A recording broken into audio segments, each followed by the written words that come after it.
Lesson 2.3, Rate of Change and Slope. So rate of change is basically how does one variable change compared to another.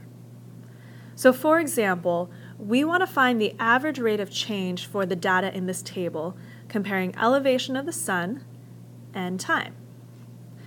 Now, before we get started with calculations, we have to determine which variable goes in the numerator and which goes in the denominator. And to determine that, we have to figure out, well, which one is the independent variable, which one is the dependent variable. In this case, time is the independent variable. All right, and then elevation of sun changes depending on the time.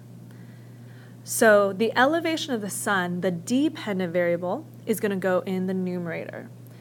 And to find the change, we're going to take the 84 degrees we see right here and subtract the 6 degrees right there.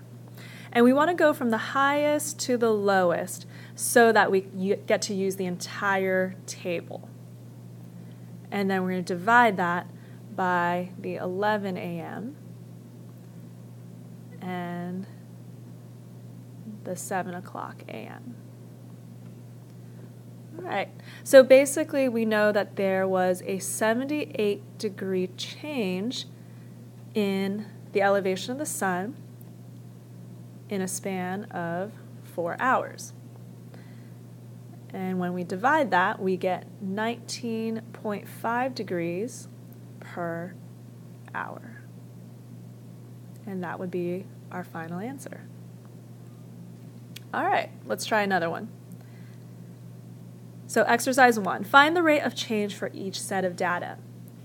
Once again, we have time as one variable, and then we have people in auditorium. Now, if time is ever your variable, that is going to be your independent variable.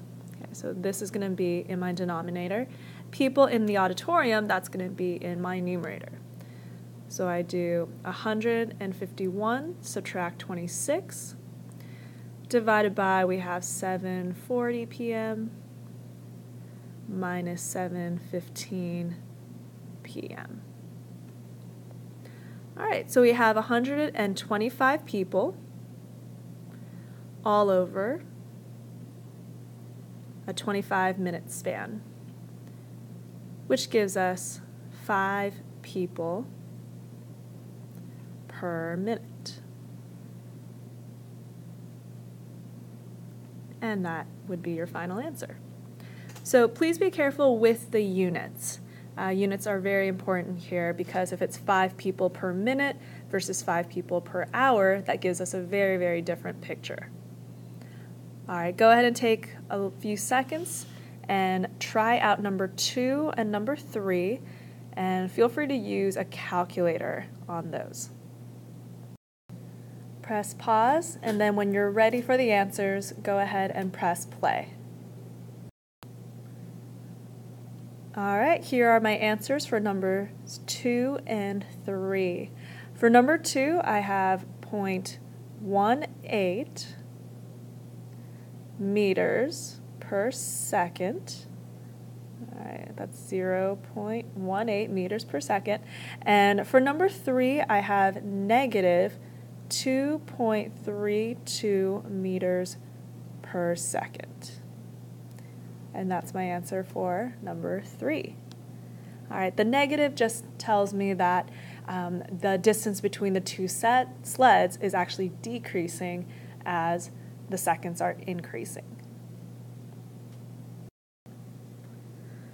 So for the backside, we're going to look at the slope of a line.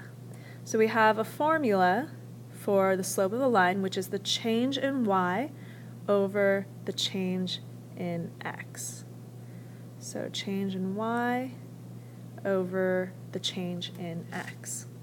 So if I want to find the slope of the line that passes through these 2 points, 2, -1, and the point -4, 5, I'm going to subtract the y's in the numerator and then subtract the x coordinates in the denominator. And the only thing you have to be careful about here is make sure you subtract them in the same order.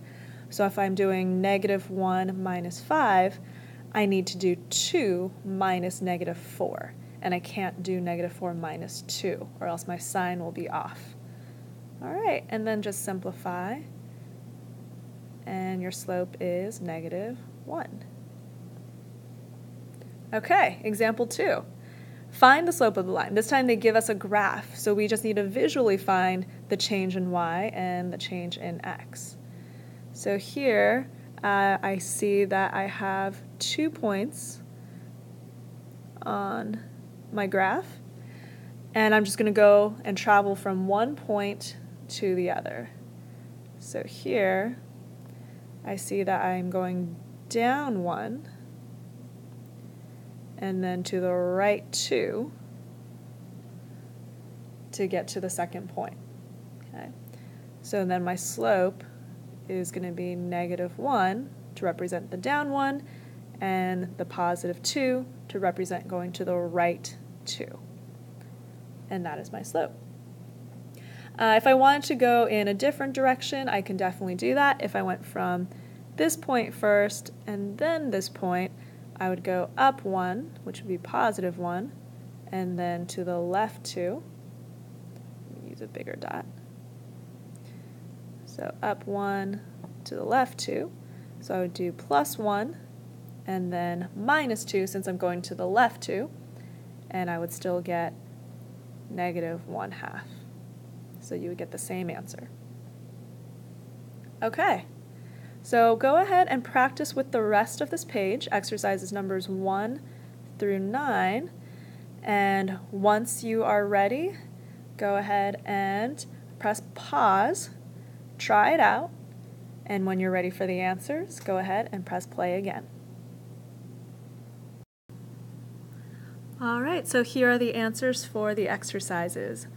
Number 1, we have the slope is 3, 2, slope is 0, 3, slope is -2.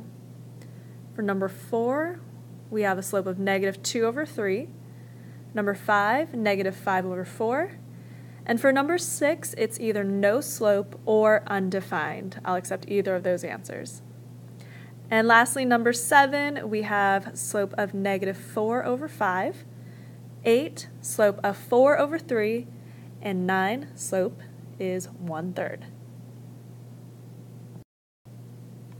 All right, that's it for this lesson. Good luck.